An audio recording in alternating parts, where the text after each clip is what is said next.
Matrudevobhava, పితృదేవోభవ. June నెల 2025 గోచార ఫలితాలు ఏ విధంగా ఉన్నాయో తెలుసుకునేటటువంటి ప్రయత్నం చేద్దాము. అది కూడా శాస్త్రీయ పద్ధతిలో తెలుసుకునే ప్రయత్నం చేద్దాము.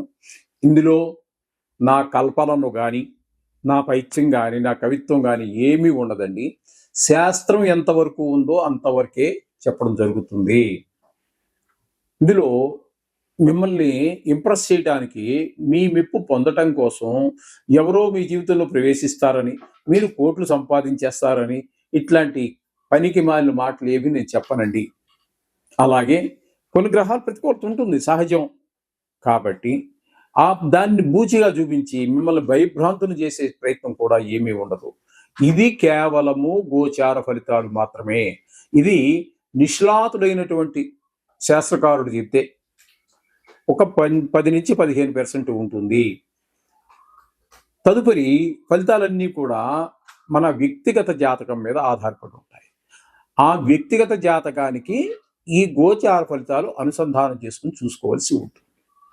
అందుచేత ప్రతివారు కూడా ఓ జాతకాన్ని కలిగి ఉండండి. Date of birth, time of birth, place of birth మీ కనుక ఉన్నట్టయితే, ఏ ఊర్లో పుట్టారని ఉన్నట్టయితే జాతకం రాయించుకోండి. మా దగ్గర కూడా సౌలభ్యం ఉన్నది. నా నెంబర్ కింద స్క్రోల్ అవుతూ ఉంటుంది కిందన, అది చూసుకొని మీరు మాట్లాడచ్చు. మా దగ్గర కూడా సౌకర్యం ఉంది. నిష్ణాతులైన వాళ్ళు ఎవరైనా చాలా మంది ఉండవచ్చు, ఎక్కడైనా పర్వాలేదు. అంటే మీకు ఎవరు నిష్ణాతులని మీకు తెలవాలి కదా. అందుచేత కాకపోతే మా దగ్గర కూడా సౌలభ్యం ఉన్నది. దొరకకపోతే అంటే ప్రతివాడు నేను నిష్ణాతుడిని అంటాడు అనుకోండి, అది కాదు అక్కడ కావాల్సింది. నిజంగా నిష్ణాతులు ఎవరు ఉన్నారనేది కొంచెం చూసుకొని తెలుసుకొని దాన్ని బట్టి ప్రయత్నించాలి. వృషభ రాశి వారికి జూన్ నెల 2025 సంవత్సరంలో గోచార ఫలితాలు ఏ విధంగా ఉన్నాయో సశాస్త్రీయమైన పద్ధతిలో తెలుసుకునేటటువంటి ప్రయత్నం చేద్దాము. ఇక్కడ వృషభంలో అంటే జన్మంలోనే బుధుని యొక్క సంచారము ఒక 5 రోజుల పాటు సంచారం జరుగుతుంది. తదుపరి 22వ తారీఖు వరకు ద్వితీయ స్థానంలోను, తదుపరి నెలంతా కూడా 23 నుంచి నెల ఆఖరి వరకు మీకు తృతీయ స్థానంలో సంచారం జరుగుతోంది. అంటే బుధుని యొక్క సంచారము 3 రాసుల్లో జరుగుతోంది. ఇది ఒక విశేషం. అప్పుడప్పుడు జరుగుతూ ఉంటాయి. ఈ విధంగా 3 రాసుల్లో సంచారం జరుగుతోంది. ఈ బుధుని యొక్క సంచారము 1వ స్థానంలో కానీ 3వ స్థానంలో కానీ శుభ ఫలితములు ఇవ్వజాలదు.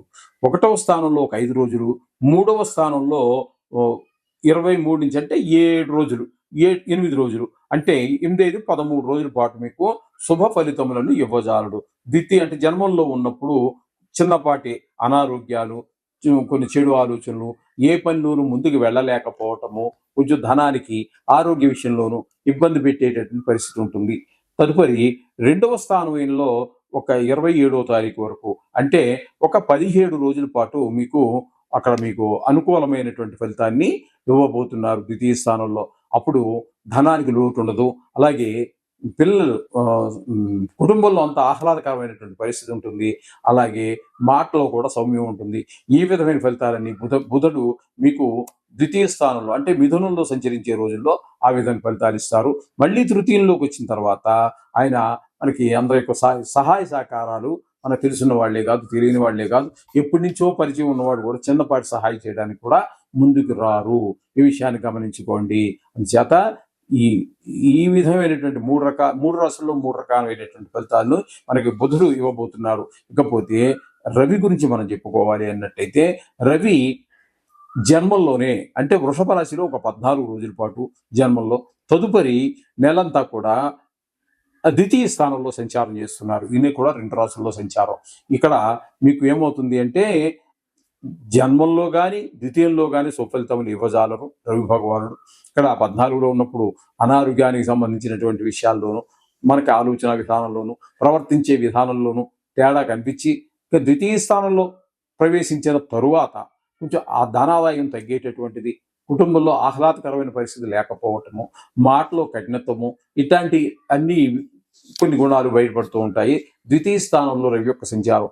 ఇకపోతే శుక్రుని యొక్క సంచారము మనకి ఒక్క 3 రోజులు మాత్రం ఇక్కడ జరుగుతున్నది. ఇందాక మనం మేషరాశిలో చెప్పుకున్నాము. కానీ ఇప్పుడు మళ్ళీ ఇక్కడ జన్మం కాబట్టి ఇక్కడ 3 రోజుల పాటు సంచారం చేస్తూ ఉన్నారు ఈయన అక్కడ. ఈ 3 రోజులు మాత్రం శుభప్రదమైనటువంటి ఫలితాలే ఇస్తారు జన్మంలో. అంటే కొంచెం రిలాక్సేషన్ వస్తుంది. ఎందుకంటే బుధుడు అనుకూలంగా లేడు, రవి అనుకూలంగా లేరు కాబట్టి మీకు ఇక్కడ కొంచెం ఈ శుక్రుడు కాస్త ఊరటనిచ్చేటటువంటి విషయంగా కనిపిస్తూ ఉన్నది. ఇకపోతే తృతీయ స్థానంలో మనం ఇందాక బుధుడి గురించి చెప్పుకుంటున్నప్పుడే మనం చెప్పుకోవడం జరిగింది. ఇక తృతీయ స్థానంలో గురువు యొక్క సంచారం 2వ స్థానంలో మంచి ఫలితాలు ఇస్తుంది. ఇక్కడ ఆదాయం పెరుగుతుంది, మాటలో సౌమ్యత పెరుగుతుంది, కుటుంబంలో ఆహ్లాదకర పరిస్థితులు ఉంటాయి, పిల్లలు మనం చెప్పిన మాట వినటము, భార్య మనం చెప్పిన మాట వినటము. మొత్తం మీద ఈ గురువు మిగతా 2 గ్రహాలు ప్రతికూలమైన ఫలితాలు ఇస్తున్న గురువు కాస్త సుఫలితాలు ఇస్తున్న మూలంగా మనకి కొంత నొప్పి తగ్గేటటువంటి పరిస్థితులు కనిపిస్తూ ఉన్నాయి గురుని వల్ల. ఇకపోతే తృతీయంలో కుజుని యొక్క సంచారము జరుగుతున్నది తృతీయ చతుర్థాలలో. తృతీయ స్థానంలో 5వ తారీఖు వరకు మాత్రమే ఉంటారు. తృతీయ స్థానంలో మంచి ఫలితాలు ఇస్తారు. అందరి యొక్క సహాయ సహకారాలు మనసా వాచా కర్మ వస్తున్నప్పటికీ చతుర్థంలోకి వచ్చేసరికి కుజుని యొక్క సంచారము సత్ఫలితములను ఇవ్వజాలదు. వాహన సౌఖ్యాన్ని కోల్పోతూ ఉంటాము. గృహము లేకపోతే ఇంటి స్థలము ఇట్లాంటి వాటి విషయాల్లో కొన్ని సౌఖ్యాలని కూడా పొందలేకపోతుంటారు. అవి కూడా ఇబ్బంది పెట్టేటువంటి పరిస్థితి ఉంటుంది. ఇంట్లో లేకపోతే అమ్మాలనుకున్నాము ఇల్లు గృహము, అవి కూడా ఈ టైంలో అమ్మడానికి మీకు అనుకూలమైన పరిస్థితి కల్పించడు. అలాగే రిపేర్ చేయించాలని కూడా చేయించలేని పరిస్థితి. అలా ఈ విధంగా కుజుని యొక్క సంచారము జరుగుతూ ఉంటుంది చతుర్థ స్థానంలో. అలాగే చతుర్థ స్థానంలో కేతు కూడా సంచారం జరుగుతోందండి.